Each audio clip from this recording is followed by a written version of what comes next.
We were talking about subcontractors. Yep.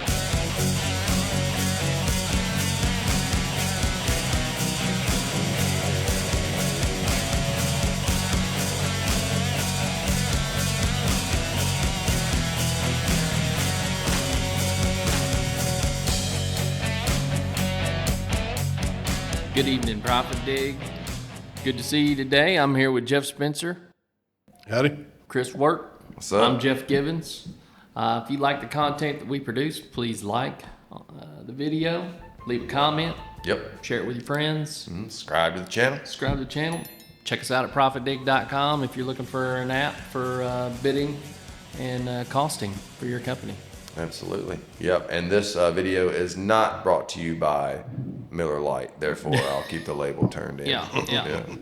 Fellas, How's it going? good to see everyone. Yeah, It's a little it's- hot in here this evening. It's warm in You know, the here. entire country, I guess, or this region it's is under a heat a little wave. hot everywhere and right the now, AC's doing all it can to keep us Yep. cool and in tune with you guys, and we're struggling. I ain't gonna lie, it's hot. Yeah, it's pretty warm Yeah. in here. Phew. Well, We'll get through it. we were talking about subcontractors Yep. Yep. and maybe some of the conditions you might look for a subcontractor in, especially if you're maybe a newer company. What, like when the market's hot or when things are slow, like what conditions are better to find a good subcontractor? Well, it's, I guess, part of, looking for one, like, is it something that you want to bid on that you don't self-perform? Then, yes, you're going to have a sub if you're going to bid on that. Now, as far as a hot market versus a cold market, is availability of subs. So, it's kind of two different things there, but, when the market's hot, it's really tough to find subs because everybody's working. And especially, good quality subs, the kind of people that you would want to have help build your reputation, on a job site, they're going to be busy. It's going to be really hard to get them, in a hot market. Unless you have built a good standing relationship with them, they may, like, hey, this guy here, he always treats me right. He pays quickly. He always gives me the information and stuff I need to get my portion of the job going and get finished and get out where I can go to the next one. So, we're going to give him a little favoritism. We're going to work with him, so it's kind of one of those deals, when you get a good sub, it's kind of a, I'll scratch your back, you scratch my back kind of deal. Yeah. Sure. If you can look out for your subs, and that's what I've told guys in the past that work for me, not just the company I'm at now, but other companies previously, and when I had my own business. When you sign that contract with the GC and you're a sub, then at that point for that job, you no longer are an employee of that company that you work for. I mean, you theoretically are, but you become an employee of that company you You're sign a contract representing with. the GC. You're representing them. Yeah. And so, and hopefully that's a relationship you're trying to build or want to build or may have already built. So that's kind of the mentality that helps out, is to look at that like, I'm under contract. From this point on this particular job, I work for this GC. I'm on his payroll. I'm working to give him the best job I can possibly give to where I can get paid first and foremost, but I've built a relationship now to where he's going to contact me on the next job. Yeah. I've moved a rung up the ladder, hey, I'm getting closer to being his number one guy. Or you may be his number one guy. And if you're the one that's subbing out, you're looking for those qualities too, Yes. right? Dependability, Yes. making sure that people are showing up, doing good quality work. Yes. Really just the basics, right? I mean, the things, basic expectations. And so there's no bad time, I guess, to grow your company. So let's just say we're in a hot market, things are booming, and I'm like, okay, let's seize this opportunity to grow. Well, my sub can only do so much.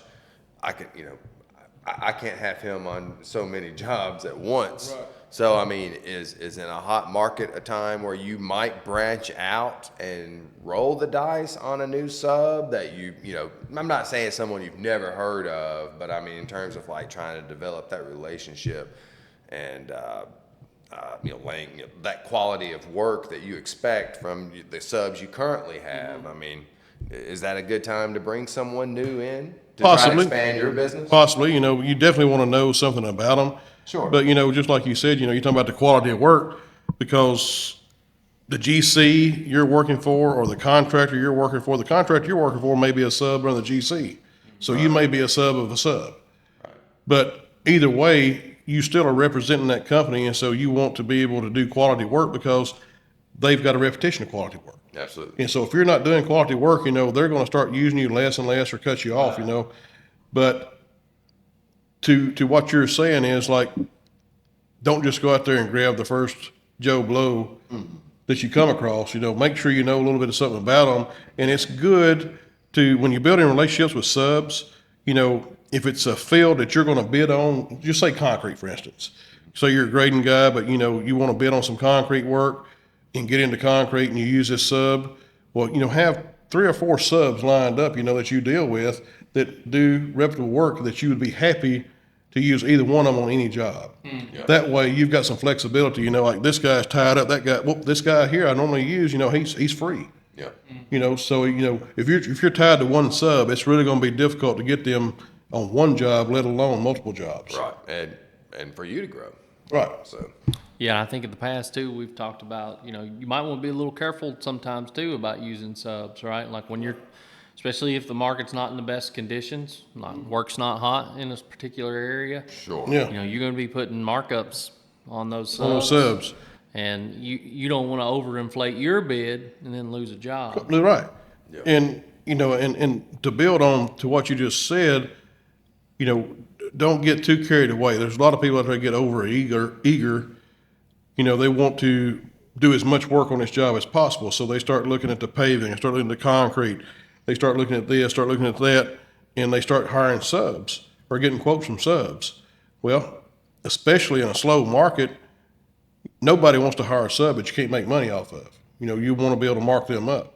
But you got guys over here that have the capability of doing all that in-house. Mm-hmm. And you may be bidding against them. So now you've got Bigger companies. Right, bigger companies. And you've got guys that you're trying to sub to with a markup on their price, which they're probably not going to be as cheap as a guy that's already got everything set up. So, you probably going to cost yourself a awarded job there. Gotcha. So I guess the point is then is look at your subs, look at your line items, everything we're bidding on here, and at some point you may not expect to earn a profit on a particular area of the job, depending on the sub. And I guess, okay, so that raises another question. Are we almost out of time here? A bit. I want to ask it quickly though. Okay, so does that play a role here if, let's say, I'm looking to break even on a piece of this job because I'm getting all of the other components here? I assume then I want to have a sub that I have complete confidence in on that particular item because I'm not making money on it. He is, but it's allowing me to get the larger scope of the project. It's possible, yes, but I would really want to know everything I could about that sub, because you're not going to mark him up. If he was to walk off the job or something comes up and he's like, I can't do this portion or something, then you can at least use some of your markup or the profit you have in that to cover some of your expenses, because you're under contract at this point. If he just up and leaves you, you got to finish his scope of work. Right. Yeah. And the next guy that comes in, he may be 15, 20% higher than what he was. Yeah. So, you have to really, be cautious on that. But there has been times that I have zeroed out my markup on my sub or kept it very low, like a 2 or 3% markup on a reputable sub. Someone you knew. Yeah, just so that I could, try to pick up a decent sized job. Yeah, and I think we've talked about that too when the conditions aren't great. Mm-hmm. That if you've built these good relationships, either as a sub yourself or as the GC on the job, or even if you're like multi-layers of subs, you can kind of bring and help out some of those people along the way if you know that they need the work, or vice versa. You've built a good relationship with a GC, and you can use that networking and say, hey, we could really use your help right here, like put my guys to work for the next couple of months. We've got a gap. And having those relationships built Yeah. That's something you can leverage. Yeah. Yeah, and there's a lot of jobs out there now or projects that bid because a lot of your bigger GCs have gone to using just subs only. They've only got a handful of people that pretty much oversee the job, not really hands-on. And every once in a while, you'll have a project come up where the owner of that project will require like 25 or 50% of that project has to be installed by the GC. So, it's like they're kind of limiting your sub work. They're saying, like, hey, we're not going to pay you just to sit back and manage this project. We want hands-on. We want you to participate on actually putting this project together. So you don't see them very often, but every once in a while you get to where you get a percentage requirement of them to self-perform. Well, that brings up another question that I'm going to hold on because it might even be another topic. So, All right. we'll wrap it up here, fellas. Jeff, All right, thank guys. you for your Yeah, knowledge man. as always. Appreciate Jeff y'all. Jennings, Thank you. Thank you, Jeff. I appreciate it. Thank you, Jeff. Thank you. Producer Jerry, thank you back there behind the camera. Well, you let us in. You want me to take us out? Yeah, that's fine. All right. Hey, look, if you enjoyed the discussion here, like the video, subscribe to the channel, leave us some comments. Do you have questions or something you want to talk about? Let us know. Check us out at ProfitDig.com. I'm very confident that we have developed the world's easiest and probably least expensive, I'm fairly certain, job bidding and construction job bidding and costing solution. Check us out, ProfitDig.com. Hope to see you there soon. Later.